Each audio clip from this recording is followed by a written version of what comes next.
Indian two நடந்து 3 பேர் இறந்து நிறைய காம்பன்சேஷன் கொடுத்து படமே நின்று அதுக்கப்புறம் சட்ட சிக்கல்கள் எல்லாத்தையுமே உதயநிதி வந்து சரி பண்ணி ஸோ அவ்வளோ விஷயங்கள் நடந்துச்சு. ஆனால் அன்னைக்கு வந்து போலீஸும் கவர்மெண்ட்டும் சொன்ன விஷயம் என்ன அப்படின்னா, ஒரு ஆம்புலன்ஸ் இல்லாமல் நீங்கள் சண்டை காட்சிகள் நடத்தவே கூடாது, ஒரு டாக்டர் கூடவே இருக்கணும் அப்படின்லாம் சொன்னாங்க.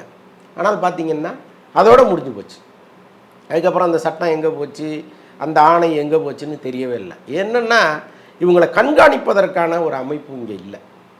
இப்போ அவங்கவுங்க வந்து அவங்கவுங்கள கண்காணிச்சுக்கிட்டா தான் உண்டு.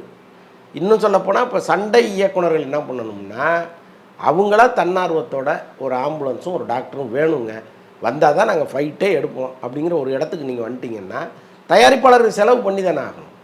நீங்கள் அதை செய்யாமல் சரி ரைட்டு ஏதோ ஹீரோ வந்து ஒரு டேட்டு கொடுக்குறாரு, அந்த டேட்டை நம்ம மிஸ் பண்ண முடியாது, டக்குன்னு அவங்க கூப்பிட்ற நேரத்துக்கு போயிடுவோன்னு வந்துடுறாங்க.